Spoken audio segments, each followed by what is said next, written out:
They said the last person who opened that door stopped recognizing his own family.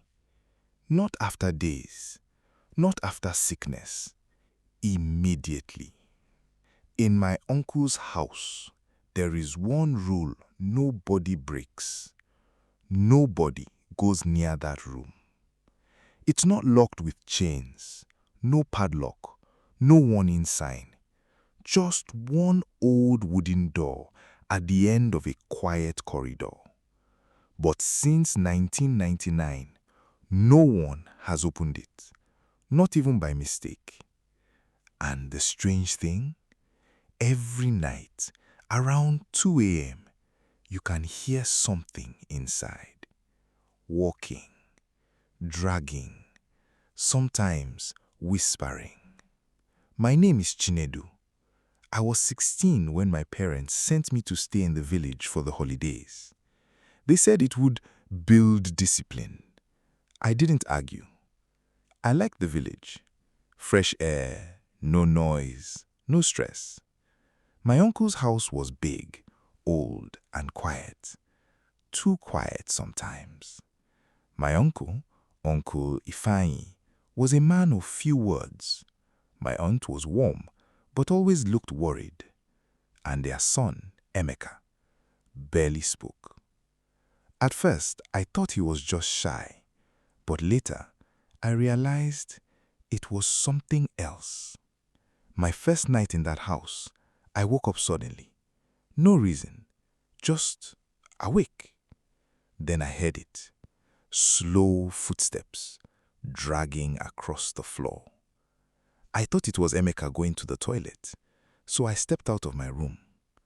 The house was dark, silent, but the sound continued. From the corridor, from that door. I walked closer, carefully, my heart beating fast. Then, knock. From inside the room, I froze. My throat went dry. Then, a voice. Soft, weak, almost broken. Chinedu. I didn't breathe. I didn't move. Because I had not told anyone my name in that house yet. The next morning, I tried to act normal, but my eyes kept going back to that door. Emeka noticed. He followed my gaze. Then, slowly, he said, "Don't look at it too much." I forced a laugh. "Why? What's inside?" He didn't smile, didn't blink, just said, "It notices." That evening, I asked my aunt again. She laughed, but her hands were shaking. Chinedu, village houses have many old rooms. Don't worry yourself." But she avoided my eyes. That night, things got worse. Around 2 a.m., the voice came again. Closer this time. Stronger. "Chinedu, I've been waiting." My body felt heavy, like something was pulling me. I stood up, slowly, walked out, one step at a time. The corridor felt longer than before, darker, colder. When I reached the door, I saw something new. The door was slightly open. Before I could touch it, "Chinedu!" My uncle's voice shook the house. He ran to me, pulled me back hard, almost slapped me. "Are you mad?" I had never seen him like that. Angry, but not normal anger. Fear. That night, I heard them arguing, louder than before, no longer hiding it. Aunt, crying, "I know he heard it.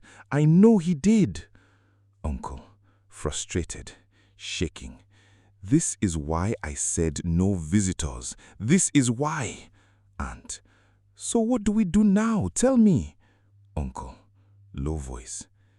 If he calls him again, we may not have a choice. Aunt, terrified. No, no, we cannot open that door again. We cannot lose another one. I stopped breathing. Another one? The next day, my uncle called me. We sat outside. Long silence. Then he spoke. In 1999, that room belonged to my younger brother, Obi. He was a quiet boy, always alone, but he was not a bad person. At first, we thought he just liked silence. But then he started talking. Not to us, to someone inside that room. At night, we would hear him arguing, laughing, crying, begging. One night, I entered without knocking. He was sitting on the floor, facing the wall, talking. Me, whispering. Who was he talking to? My uncle looked straight at me, eyes heavy, voice slow. At first, we thought nobody. He paused, then added quietly, until it answered back. My body went cold. He locked himself inside one day. For 3 days, no sound. On the 4th day, he opened the door. He walked out, looked at our mother, and said, "Who are you?" My uncle's voice broke. He forgot all of us, his own name, everything. But that was not the worst part. He started calling people by their names, people he had never met before. That is when we understood. Whatever is inside that room does not forget names. So we made a rule. No one opens the door, no matter what you hear, no matter who is calling, because if you answer, it will answer back. That night, I locked my door, covered my ears, tried to sleep. Then I heard it. Not from the corridor, not from outside, from inside my room. Chinedu. I jumped up, breathing hard, looking around. Nothing. Then, slowly, my door opened.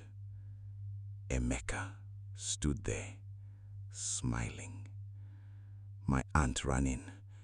"Emeka, what are you doing?" He turned, looked at her, blank face. "Who are you?" Silence. Heavy, dead silence. My aunt screamed, collapsed. My uncle held his head. "No, no, not again." Then Emeka looked at me, smiled wider, and said, "You took too long, Chinedu." That night, nobody slept. Nobody spoke. The next morning, the door was wide open, empty. No darkness, no sound, nothing. But Emeka was gone. Some say he ran away. Some say he's still inside that room. But my uncle, he sealed that corridor completely. Yet sometimes, late at night, when everything is quiet, you can still hear it. More than one voice now, calling names. And sometimes, even mine. Chinedu. If you heard your name from that room, would you answer or pretend you didn't hear it? Tell me in the comments. And if you enjoy stories like this, like the video, and subscribe.